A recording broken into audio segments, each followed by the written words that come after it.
Yeah, tonight snow operations are underway at Bradley International Airport, and that's according to airport officials. Now, airlines have already started to cancel flights scheduled to go out tomorrow. Fox 61's Annette Montgomery joins us live from the airport, where she talked to passengers who are camping out there for the night. Annette. Yeah, Brent and Sarah, take a look. You can see it now. There are very few people here at Bradley International Airport tonight. Now, the few people I did check in with tell me they plan to just camp it out here tonight with plans to get on a flight tomorrow. But they also say they are not holding their breath because they know there's a chance that flight will get canceled too.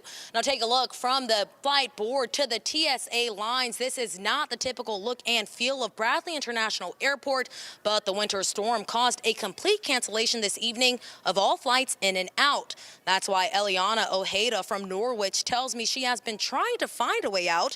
She told me she was up all night yesterday in fear that her flight scheduled to leave for Charleston, South Carolina at 4 p.m. today would be canceled. At one point this afternoon, Eliana tells me she was on a flight and was ready to take off when a flight attendant informed her they needed to turn around. So now Eliana and her dog are at Bradley for the night.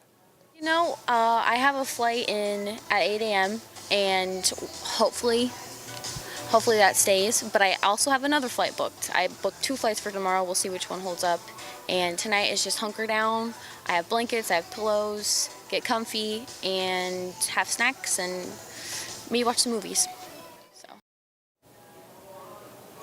And Eliana tells me right now she has not heard from Breeze Airlines whether or not she will get a refund or just a voucher. But she does tell me she knows that one or both of her flights tomorrow might be canceled. Now, I did check in with a flight attendant here who told me she has a 40-hour layover with plans to get on a flight tomorrow to Chicago. But of course, everything is up in the air tonight. But everyone here told me they are in good spirits because at the worst case scenario, at least they have access to bathrooms, to food, and access to plugs in case they need to charge their devices. From Bradley International Airport, Annette Montgomery, Fox 61.